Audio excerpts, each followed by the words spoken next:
嗨，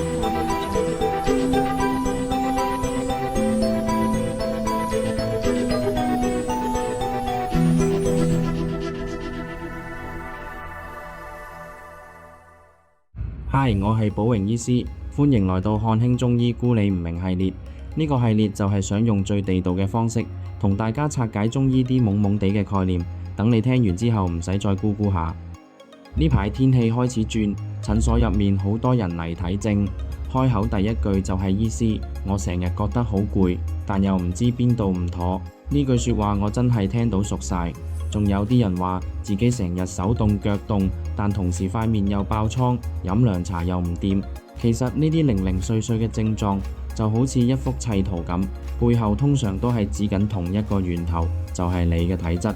今日我就想同你傾下中醫點樣睇體質，等你唔使黑黑亂估，可以開始學識聽返自己身體嘅真正聲音。咁咩叫做體質呢？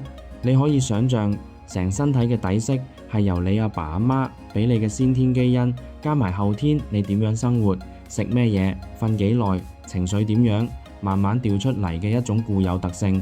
呢個底色會決定你係易感冒定易燥熱，會唔會一有壓力就胃痛，甚至影響到你食同樣嘅藥，反應都唔同人。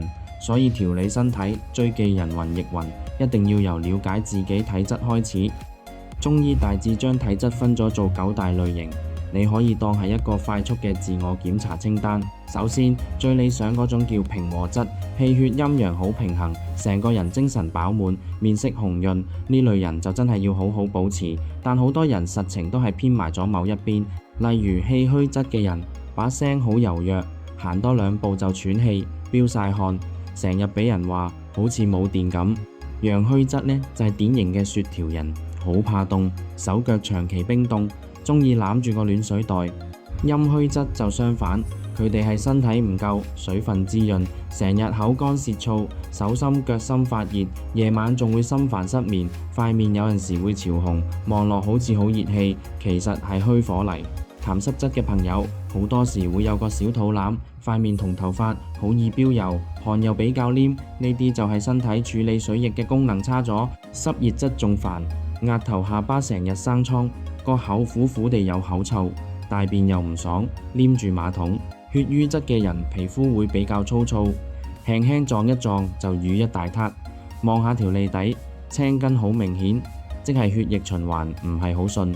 氣鬱質呢就好受情緒影響，個人容易緊張焦慮，成日不自覺嘆大氣，呢種多數同壓力大到肝氣唔舒暢有關。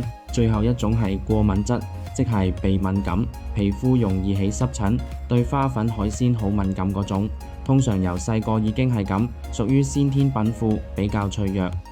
你聽完可能會問，點解我好似中咗幾款嘅？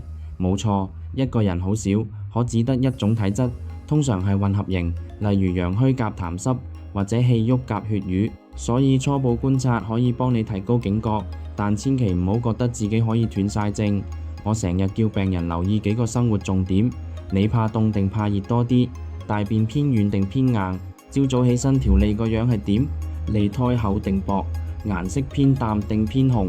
情緒係鬱鬱寡歡定係成日火爆？呢啲問題就好似給你嘅身體寫日記咁。調理體質唔係叫你即刻去買幾千蚊補品，而係由生活細節入手。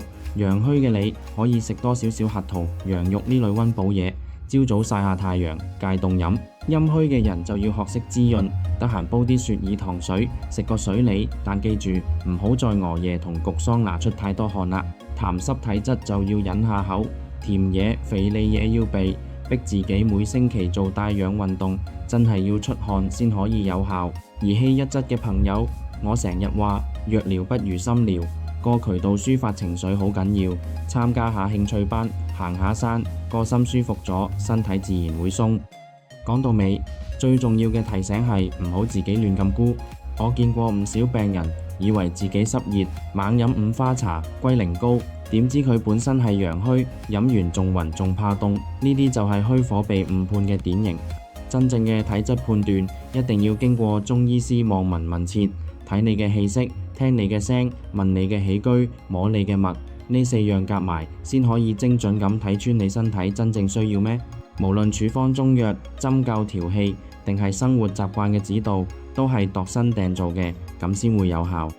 呢個年代養生資訊多到爆炸，但最了解你身體嗰個應該係你自己，再加埋一個可靠嘅醫師。與其盲目追逐潮流偏方，不如由今日開始靜落嚟觀察下自己嘅身體信號，出屬於你嘅節奏。希望今集令你對體質有個基本概念。如果覺得有用，記得訂閱我哋嘅頻道，點個讚，分享俾你身邊嗰個成日亂食保健品嘅朋友，等佢唔使再估估下。我係寶榮醫師，下集看輕中醫，估你唔明系列，再見。